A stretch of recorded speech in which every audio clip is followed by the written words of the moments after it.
और बिहार की सियासत से जुड़ी हुई इस वक्त की बड़ी खबर आपको बता दें, बिहार में सीटों पर महागठबंधन में पेच लगातार फंसा हुआ है। आरजेडी जो सीट दे रही है, कांग्रेस उस पर राजी नहीं है। आरजेडी ने कांग्रेस को 8 सीटें ऑफर की हैं। काराकाट, औरंगाबाद, पूर्णिया सीट कांग्रेस की ओर से मांगी जा रही हैं। आरजेडी कांग्रेस का सासाराम, मुजफ्फरपुर, किशनगंज, बेतिया, पटना साहिब, समस्तीपुर, कटिहार और नवादा सीट ऑफर कर रही है, लेकिन कांग्रेस जो है उसकी मांग दूसरी है। कांग्रेस का कहना है कि काराकाट, औरंगाबाद, पूर्णिया सीट भी चाहिए।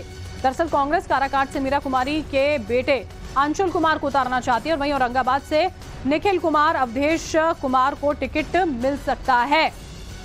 रंजीता हमारे साथ, हमारी सहयोगी जुड़ चुके हैं, उनका रुख कर लेते हैं। रंजीता, जो सीटें हैं उन पर लगातार पेच फंसा हुआ नजर आता है, कैसे पार पाएंगे लोकसभा चुनाव स्तर पर?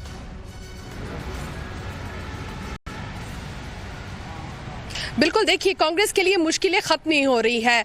बिहार में 40 लोकसभा सीटें और एक तरफ जहां औरंगाबाद में आरजेडी ने अपने उम्मीदवार की घोषणा कर दी है, वहीं दूसरी तरफ माले ने भी बेगूसराय सीट पर कह रही है कि माले बेगूसराय पर अपना उम्मीदवार उतारेगी। तो दोनों ही तरफ से कांग्रेस को झटका लग रहा है। सवाल ये उठ रहा है कि कांग्रेस पार्टी को जो सीटें आरजेडी की तरफ से ऑफर की गई है, जिसका हम सूत्रों के मुताबिक उन तमाम सीटों का जिक्र भी कर रहे हैं, उन सीटों में कई ऐसी सीटें हैं जिस पर कांग्रेस के पास मजबूत कैंडिडेट नहीं है, जहां कांग्रेस नहीं लड़ना चाहती है, लेकिन वो सीटें आरजेडी दे रही है। और जिन सीटों की डिमांड कांग्रेस पार्टी करती हुई नजर आ रही है, वो सीटें कांग्रेस के खाते में नहीं है। और यही वजह है कि कांग्रेस लीडरशिप नाराज चल रही है। कांग्रेस अध्यक्ष जो है वो लगातार इस पूरे मामले को देख रहे हैं और कहीं ना कहीं ये कहना भी जल्दबाजी नहीं होगी बरखा कि गठबंधन पर भी आंच आ सकती है, क्योंकि वो सीटें जहां कांग्रेस को जीतने का कॉन्फिडेंस है, वो गठबंधन में कांग्रेस के हाथ से फिसलती हुई नजर आ रही है। और यही कांग्रेस के लिए चिंता का सबसे बड़ा कारण है,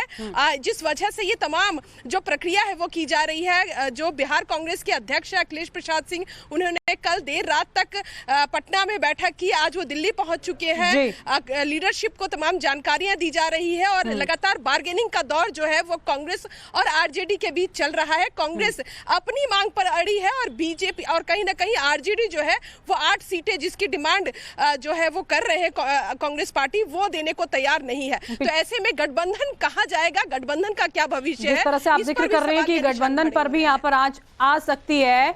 और रंजीता, पिछले लोकसभा चुनावों की बात करें, 40 में से 39 सीटें आई थी यहाँ पर एनडीए के खाते में और कांग्रेस महज 1 पर सिमट गई थी। आरजेडी तो खाता तक नहीं खोल पाई थी। और उसके बाद अगर अब ये समीकरण आपस में रहेंगे तो सब जानते हैं क्या होगा।